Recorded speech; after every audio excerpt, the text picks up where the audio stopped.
In the name of the Father, and of the Son, and of the Holy Spirit. There was a dream once, a hope based on truth, that human beings, citizens of a democratic republic, could govern themselves. They would not need an earthly king to rule them or to determine how they would live.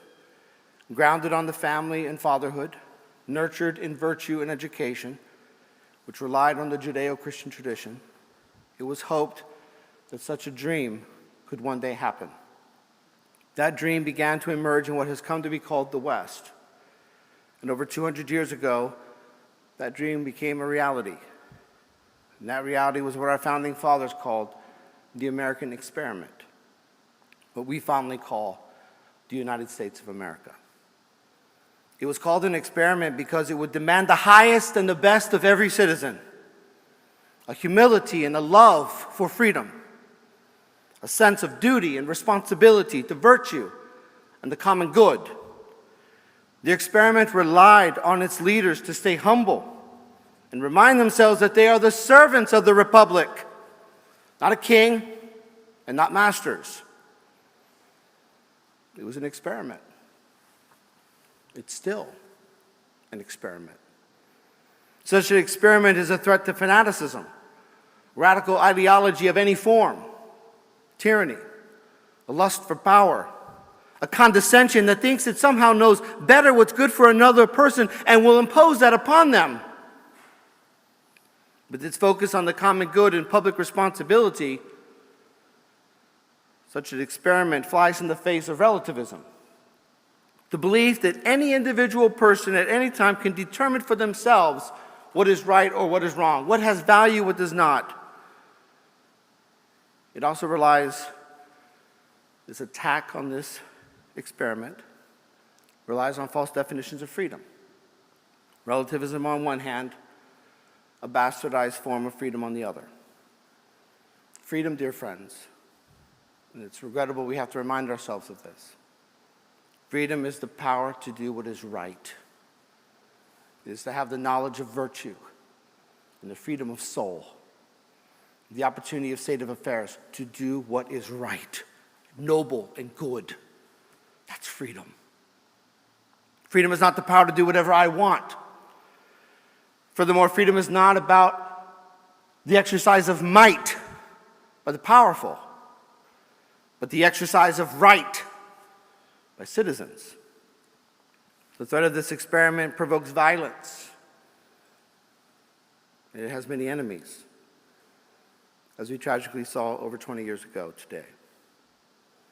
After the siege of Vienna by Muslim forces on September 11th, 1683, yes, that date is very important in the Muslim world, although in the West we have completely forgotten our history. This is why the attack happened on September 11th. They have not forgotten the siege of Vienna. It was when the West gathered forces and kicked the Muslim forces to the east, and Europe was saved. Christianity was saved. After the massive siege in which thousands died in defense of the West, the simple question was asked: what is the difference between a Christian civilization and an Islamic one? It's a good question. I wish we lived in a world where questions like that were still asked. The answer given then still rings true today. The difference is freedom. The Islamic civilization is marked by submission. The very word Muslim means one who submits, whereas the Christian civilization has been based on freedom, the radical belief of self-governance of the individual to do what is right, to love their families, and to serve and defend the common good. That is Christian civilization. Take the Islamic notion of submission to the extreme, and you have violence and terrorism. We have an attack on the Twin Towers, the Pentagon, and our airplanes. And so what about this notion of freedom? What are we doing with it? It appears that we now have threats not simply from the outside, but also from within. It seems that there is an implosion of the very principle of freedom and its responsibilities. Some seem obsessed with their rights, forgetting that we only have rights in a democratic republic because we have responsibilities. It seems our national leaders have forgotten themselves, their status as servants in a democratic republic, and have dismissed the freedom of the American experience for a soft and ever-growing tyranny. We are told that most Americans would be okay with that, as long as they can still drink their beer, get their government check, and watch their porn. They're okay with that. The average American is not willing to fight for freedom. They just want a benign dictatorship. We have a problem within. So what is our response? What are those who seek righteousness to do in such a state of affairs? So the Christian answer is simple. The answer from our founding fathers is simple. We must be bold in our freedom.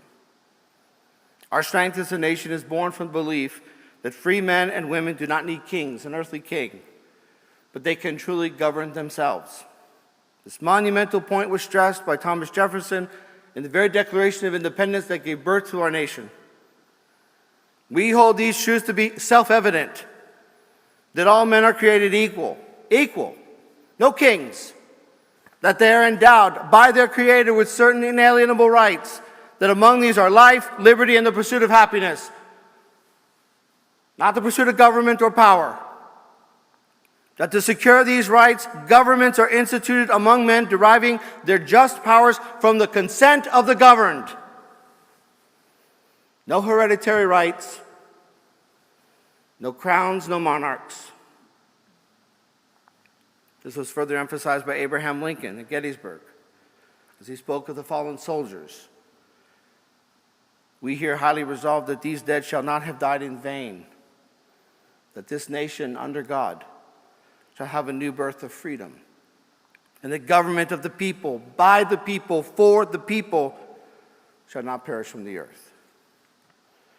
So while freedom and bravery have been siblings throughout Western civilization, they are beloved twins in the United States of America. And so it was freedom and fortitude that inspired 13 colonies to righteously revolt against their sovereign and to create a new nation upon the principle of self-governance. It was the staunch belief in a divine call for a republic based on freedom that led to a bloody civil war in order to preserve that union. And throughout our long history as a nation, and woven into our national fabric as a people, it has always been freedom. It has motivated and sustained our way of life and provoked our fortitude. Freedom is so highly revered that Americans are even willing to suffer and die in its defense. For example, it was the threat against freedom that inspired American soldiers to storm Omaha Beach. It was a love for freedom that rallied the passengers of Flight 93 on 9/11 to fight against terror and bring down their own flight in order to save the lives of others. We Americans, we cherish freedom. It's in our blood. It's in our culture. It's who we are. We sing about it, even as we understand its fragility. And the rocket's red glare and the bombs bursting in air gave proof through the night that our flag was still there. Oh, say, does that star-spangled banner yet wave over the land of the free and the home of the brave? Does it, dear friends? Does our flag still fly over the land of the free and the home of the brave? Freedom is the source of our bravery, as bravery is the cost of our freedom. As Americans, we have always understood how these two must walk together if we are to flourish as a people. As we remind ourselves of this star-spangled interaction between freedom and bravery, we remember the almost 3,000 Americans who died on 9/11. We look across the spectrum and we see our country, its state of affairs. And today we can recommit ourselves as Christians and Americans to name and defend freedom, the institutions that govern it, and the beloved symbols that represent it. Freedom is not assaulting the harmony of the common good or the dignity of our fellow citizens. Freedom requires self-governance in the hearts of every American and in American society. Freedom is a maturity of soul that empowers us to act above our passions and desires, to see the proper good of things and to do what is right and good and noble. That's freedom. We must allow freedom to reign. By its nature, therefore, freedom is civil and civilizing. It demands just laws and strong virtue, as we sing, America, America, God mend thine every flaw. Confirm thy soul in self-control, thy liberty in law. Left to our own devices, we can easily pass on bravery and quickly allow our freedom to become enslaved. And make no mistake about it, a weakened bravery and a wayward freedom readily remove themselves from the blessings of our Creator and rapidly replace the common good with an earthly sovereign of some form or another. And so, dear friends, we must rally freedom. We must let freedom ring. Let the enemies of freedom see it ring as they understand its power. As we rally, self-governance must become restored. Passions must deepen virtue, not vice. Power must serve equality. Coercion, surrender to persuasion. And ideology be demolished by reason. When freedom rings, the poor are served. The vulnerable are protected. The family is cherished. Fatherhood and parenthood are esteemed. The rule of law is enforced. Patriotism is nurtured. The market flourishes with small local businesses. Workers work and are respected. Leadership understands its call to service. No one is left ever behind. Personal autonomy is respected in all areas of the law. Fellow citizens recognize and revere their mutual dignity, and God, our Creator, is honored and worshiped. Dear friends, this is what freedom looks like. This is a free society. This is a democratic republic.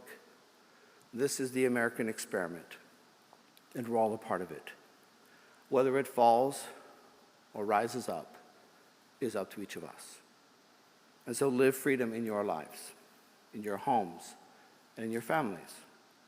This is our best way to honor the beloved who have died in defense of freedom, or as freedom was attacked. We must honor freedom in spite of the enemies of freedom, wherever they might be, and always allow ourselves as a people and a nation to be, to always be, the land of the free and the home of the brave.